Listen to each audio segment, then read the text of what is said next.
गांधी जिंदाबाद गांधी जिंदाबाद OBC corporation हाय हाय हाय OBC corporation shame OBC corporation shame BJP हटा बीजेपी हटा राहुल गांधी अरे देश का नेता कैसा हो राहुल गांधी जैसा हो देश का नेता कैसा हो राहुल गांधी जैसा हो देश का नेता कैसा हो राहुल गांधी जैसा हो ओबीसी कॉर्पोरेशन हाय हाय एससी कॉर्पोरेशन हाय हाय SP corporation shame OBC corporation shame SC corporation दुर्नीति मानছি না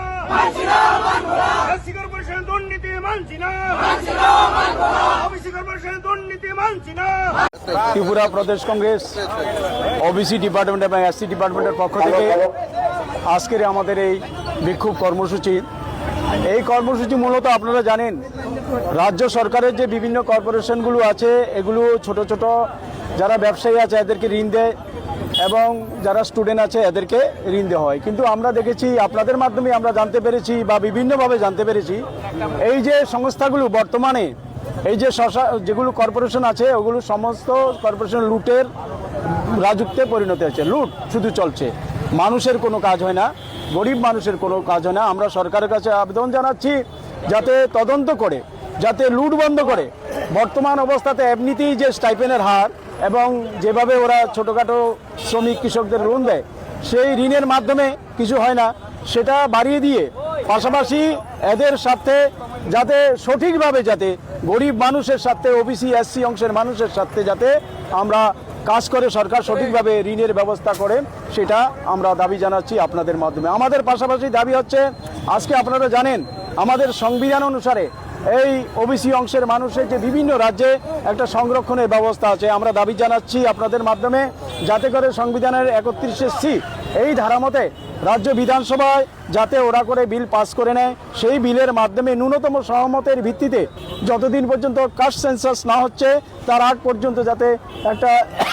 বিল পাস করে নেয় সেই বিলকে মহামান্য রাষ্ট্রপতি যদি স্বাক্ষর করেন তাহলে সেটাকে চ্যালেঞ্জ করা যায় না এই অংশের মানুষের রাজনৈতিক এবং অর্থনৈতিক এবং তাদের যে চাকরি এই সমস্ত ক্ষেত্রে যাতে ন্যূনতমভাবে একটা সংরক্ষণের ব্যবস্থা করার জন্য রাজ্য বিধানসভা যাতে বিলটা পাস করে অনতিবিলম্বে মাননীয় ভারত সরকারের যিনি রাষ্ট্রপ্রধান আছেন রাষ্ট্রপতি মহাশয়া ওনার কাছে প্রেরণ করেন এই দাবি আমরা জানাচ্ছি এটা আমাদের একটা বড় দাবি কারণ আমাদের ভারতবর্ষের আমাদের জননেতা রাহুলজির বক্তব্য হচ্ছে যে এই যে কাস্ট সেন্সাস যে কাস্ট সেন্সাসের মাধ্যমে জনগণের প্রকৃত সংখ্যা বিভিন্ন সম্প্রদায়ের প্রকৃত সংখ্যা সেটা নির্ণয়ের মধ্য দিয়ে যাতে করে এদের যে সংরক্ষণ এই সম্প্রদায়ের সংরক্ষণ যাতে ওই কাস্ট সেন্সাসকে কার্যকর করা হয় এবং কাস্ট সেন্সাস করে তার ভিত্তিতে যাতে পরবর্তীকালে সংবিধান সংশোধনের মাধ্যমে যাতে করে এই সম্প্রদায়গুলিতে যার যতটুকু জাতি আছে যার ততটুকু হিস্সা তার ততটুকু পাবে এইভাবে যাতে করা হয় এটাই আমাদের বক্তব্য সেটা আপনাদের মাধ্যমে আমরা এই রাজ্য সরকারকে জানাচ্ছি অবিলম্বে যাতে ওই বিধানসভাতে ওই বিলটা পাস করায় সবাই